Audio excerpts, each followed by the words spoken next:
আসসালামু আলাইকুম রহমতুল্লাহি ওবরকাতুহু। সম্মানিত দর্শক, নবম জাতীয় সংসদ নির্বাচন থেকে শুরু করে ত্রয়োদশ জাতীয় সংসদ নির্বাচন পর্যন্ত বাংলাদেশের এই রাজনীতির যে সুদীর্ঘ ১৭টি বছর, এই ১৭টি বছর একটি রাজনৈতিক দল জলে, স্থলে, অন্তরিক্ষে প্রস্তুতি নিয়ে নিজেদেরকে কিভাবে যুদ্ধের ময়দানে, মানে নির্বাচনী যুদ্ধ, রাজনৈতিক যুদ্ধের ময়দানে তারা উপস্থাপন করতে পারে, তার একটি উৎকৃষ্ট উদাহরণ জামাত এই ত্রয়োদশ জাতীয় সংসদ নির্বাচনের মাধ্যমে দিয়েছে। আপনারা সবাই জানেন যে ২০০৮ সনে যে নির্বাচনটি হয়েছিল, নবম সংসদ নির্বাচন, সেখানে জামাত অংশগ্রহণ করেছিল এবং খুব অল্প সংখ্যক তারা তাদের সংসদ সদস্য সেখানে পাঠাতে পেরেছিল। এরপর যুদ্ধাপরাধের বিচারের নামে তাদের উপর যে জুলুম অত্যাচার চলেছে এবং পুরোটার সময় তাদের যে রাজনীতির ধারাবাহিকতা নষ্ট করে দেওয়ার চেষ্টা করা হয়েছে, অফিস আদালতগুলো তছনছ করে দেওয়া হয়েছে, তাদের ফাইন্যান্সিয়াল ইনস্টিটিউশনগুলো বন্ধ করে দেওয়া হয়েছে, তাদের প্রথম ধাপের, দ্বিতীয় ধাপের এবং তৃতীয় ধাপের, যেটাকে স্টায়ার বলা হয়, তো সেই ধাপের যে নেতৃত্বগুলো, সেই নেতৃত্বগুলো শূন্য করে দেওয়া হয়েছে। কিন্তু এরপরও জামাত থেমে থাকেনি। তারা চতুর্থ টায়ার বা স্তরের বা সিঁড়ির বা ধাপের নেতৃত্বগুলোকে সামনে এনে এই অল্প কয়েকদিনের মধ্যে, এই গত ১৭টি মাসে তারা তাদের প্রস্তুতির যে পরাকাষ্ঠা দেখিয়েছে, এটি বিস্ময়কর। বিভিন্নভাবে তারা নেগোসিয়েশন করার চেষ্টা করেছে এবং নানা প্রতিকূল পরিবেশে থাকার পরেও সংসদে ৭৮টি সিট, 78 সিট তারা পেয়েছে। দ্বিতীয়ত হলো যে গত ১৭টি মাস মূলত রাষ্ট্র চালিয়েছে তারা, দেশ চালিয়েছে তারা, সরকারের উপর তাদের একছত্র আধিপত্য ছিল। তৃতীয়ত, জামাত অভিযোগ করেছে যে অন্তত ৫০টি সিটে, সংসদীয় আসনে ম্যাটিকুলাস ডিজাইন করে তাদেরকে পরাজিত করা হয়েছে। ৫,০০০, ১০,০০০ ভোটে ব্যবধানে যে সকল জামাত প্রার্থী পরাজিত হয়েছে, সেখানে মূলত তারাই বিজয়ী হতেন।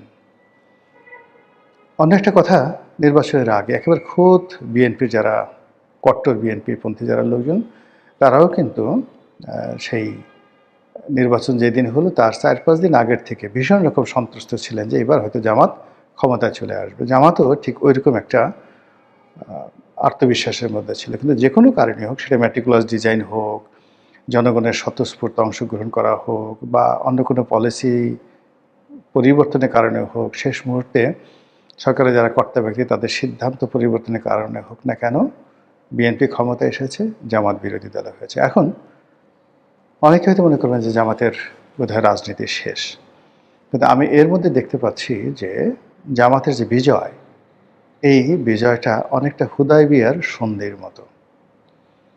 হুদায়বিয়ার সন্ধির যে ইতিহাস আপনি যদি পড়েন, আপাত দৃষ্টিতে আপনার কাছে মনে হবে যে মুসলমানরা পরাজিত হয়েছে এবং আল্লাহ রসুল মোহাম্মদ রসুল্লাহ সাল্লাহ সাল্লাম অনেকটা নাকে খত দিয়ে সেই মক্কার কাফিরদের সঙ্গে চুক্তি হয়েছে। কিন্তু এটিকে আল্লাহ রব্বুল আলামিন সরাসরি বিজয় অবহিত করে সূরা ফাতাহ নাজিল করেছেন।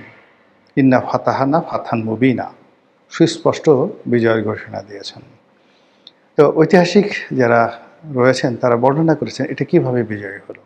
বিজয়ী হলো যে কাফেররা এবং মুসলমানরা একত্রে চলাফেরা করার সুযোগ পেয়েছে।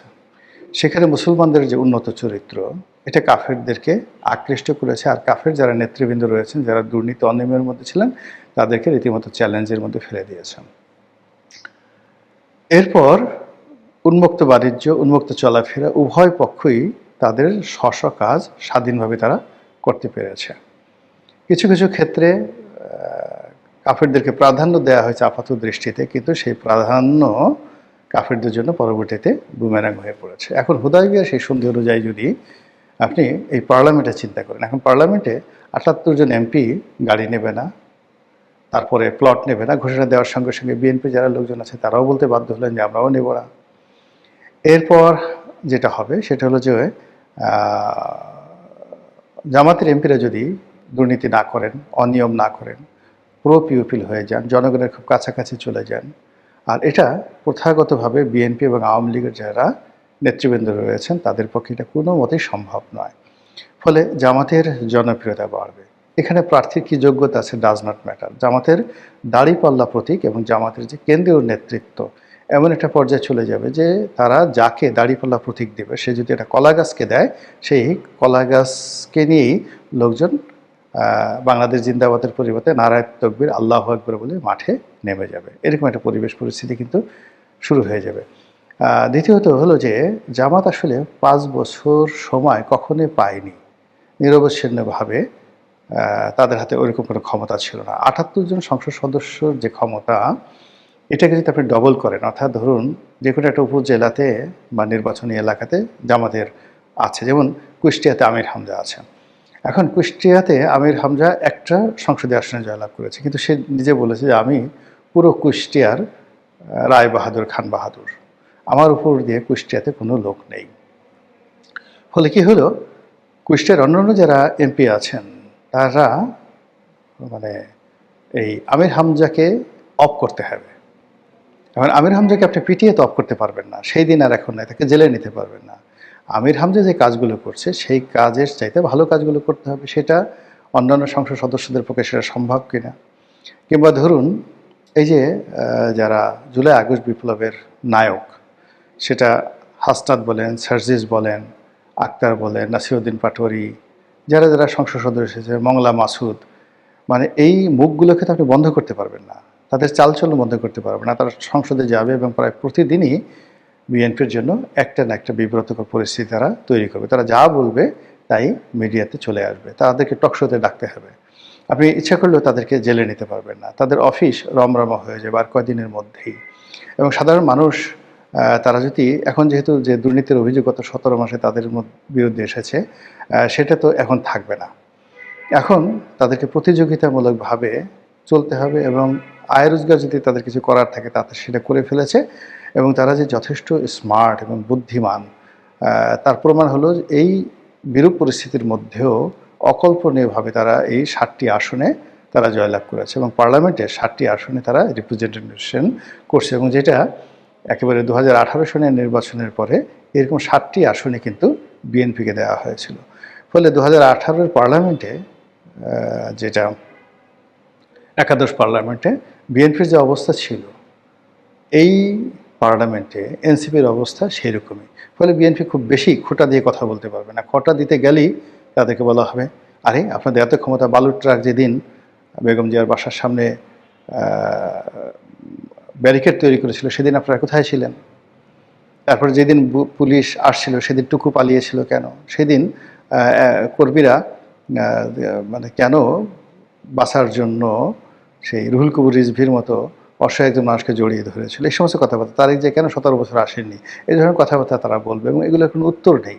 একইভাবে যখন হাওয়া ভবন, খাম্বা থেকে শুরু করে অতীতের যে সমস্ত মানে পত্রিকার কাটিংগুলো রয়েছে, প্রমাণ, সেইগুলো সব পার্লামেন্টে যখন দেখানো হবে, জামাত দেখাবে, এনসিপি দেখাবে, এগুলো নিয়ে লিফলেট হবে, পোস্টার হবে, ব্যানার হবে, তারপর শেষে পত্রপত্রিকার বাইরে ডিজিটাল প্ল্যাটফর্মে এগুলো নিয়ে ফটো কার্ড হবে। এগুলো বিএনপির পক্ষে সামাল দেওয়া একেবারেই সম্ভব নয়। রাতারাতি জেন্টেলম্যান বানা সম্ভব নয়। যে কোনো পাপ, এখনও পর্যন্ত আপনি চিন্তা করুন যে সেই বাকশাল, বাসন্তীর জাল, শেখ কামালের ব্যাংক ডাকাতি, এই সমস্ত ডাহা মিথ্যা কথাগুলো আওয়ামী লীগকে হজম করতে হচ্ছে। তো বাকশালের পক্ষে একটা ভালো কথা বলা যাচ্ছে না, বিকজ এর পক্ষে সেন্টিমেন্টগুলো তৈরি হয়ে আছে। আপনি বাকশাল নিয়ে কোনো ভালো কথা বলতে পারবেন না। একইভাবে আপনি কর্নেল তাহেরের হত্যাকাণ্ড, তারপর ওই সময় জাসদের যে নিপীড়ন চলেছে সেইগুলো, এরপর হাওয়া ভবন, তারপর আরও যা যা হয়েছে 2001 থেকে 2006 পর্যন্ত, প্রত্যেকটা জিনিস এমনভাবে বাজানো হবে যে তারেক রহমান সাহেব যত ভালো কাজ করার চেষ্টা করবেন এটা তাকে আরও মানসিকভাবে দুর্বল করে তুলবে। লোকজন বলবে যে আরে বাবা, একসময় এই কাজ করেছে, এখন এই করছে। মানে সাত ঘাটের পানি খেয়ে এখন দেবতা সাজার চেষ্টা করছে। এই ধরনের কথাবার্তাগুলো যখন জামাতের পক্ষ থেকে বলা শুরু হবে, তার সঙ্গে সঙ্গে যেহেতু সরকার স্টিয়ারিং, মানে দেশের স্টিয়ারিং সরকারের হাতে, তাদের ভুল হবে, ভ্রান্তি হবে, এবং সেই ভুল ভ্রান্তিকে পুঁজি করে জামাত যত বেশি প্রচারণা চালাবে তত বেশি মানে রাজনীতির যে সুযোগগুলো আছে, অপরচুনিটিগুলো আছে, এগুলো তাদের জন্য উন্মুক্ত হয়ে পড়বে। তো জামাত যে প্রস্তুতি নিচ্ছে আবার ক্ষমতা আসার জন্য, এবং এইবার তারা তাদের সে গত 17 মাসের ভুল, গত 17 বছরের ভুল, এইগুলোকে পুঁজি করে তারা যে প্রস্তুতি নিচ্ছে, সেই প্রস্তুতি মোকাবেলা করার জন্য বিএনপি কতটুকু প্রস্তুত আছে সেটা সময় না হলে বোঝা যাচ্ছে না। মহান আল্লাহ আমাদের সবাইকে হেদায়েত দান করুন এবং হেফাজত করুন। আসসালামু আলাইকুম ওয়া রাহমাতুল্লাহি ওয়া বারাকাতুহু।